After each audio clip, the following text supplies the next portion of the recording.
天下。大家好，我係 YY， 今日跟關鍵去咗一個唔聽書嘅純玩2日團，團費每位499，第2位減200，即係每位399。入住洲際旗下嘅皇冠假日5星酒店，包咗2餐圍餐同2餐自助餐，每日有一個景點，係一個完全唔需要自費嘅旅行團。集合時間9點深圳灣，10點羅湖。今日正值端午節，旅行團比較多，所以大概10點8個字，我哋先喺羅湖出發。平時去惠州只需要1個鐘嘅車程，但塞下車就變咗差唔多2個半鐘。好彩中間仲有個服務區俾大家去下廁所，伸展下筋骨。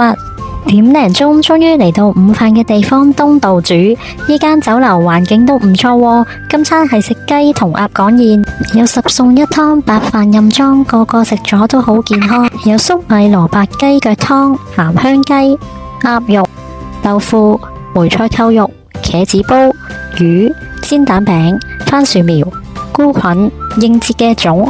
飯後水果西瓜，食飽飽，下一站就係去植物園散下步。園區相當大，有2000幾種植物，如果行晒可能要幾個鐘啊！但最具代表性嘅就係呢個貌似太空館嘅溫室，沿途行過去見到周圍都係綠色植物，令人心曠神怡，空氣都新鮮啲啊！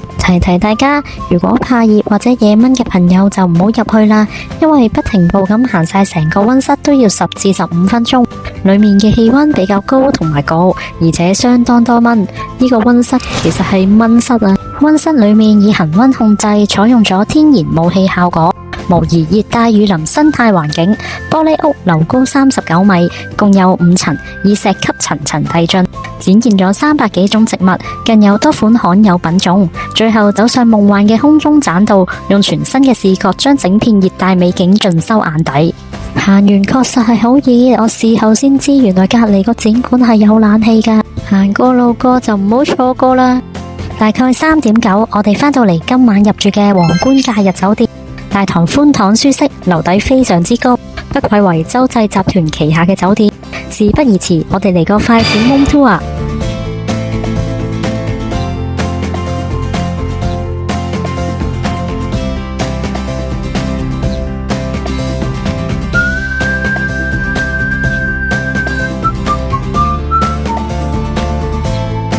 要留意嘅係第4台可以睇到3色台。酒店設施都好齊全，有個超大嘅戶外泳池，隔籬就係兒童嘅玩樂設施。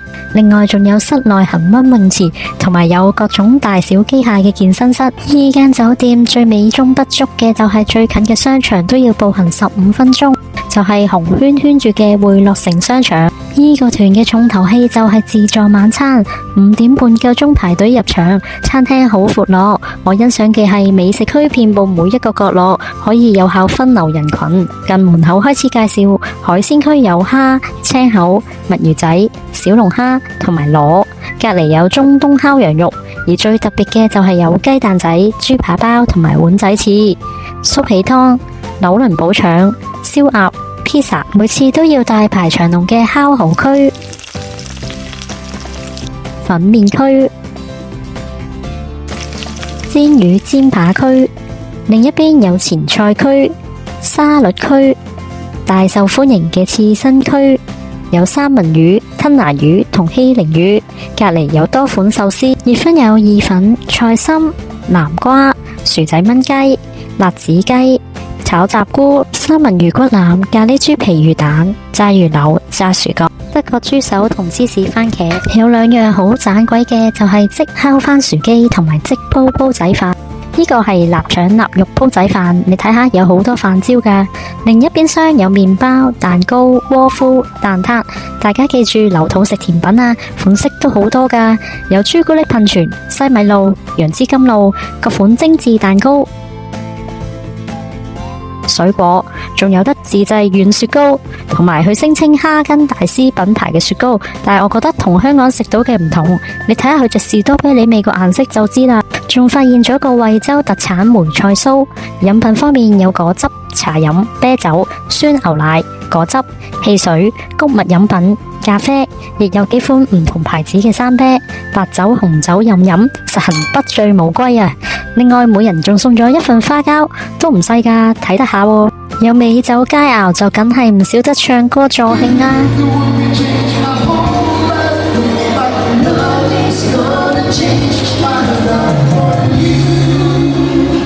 酒店夜景都好靚噶，閃閃發光。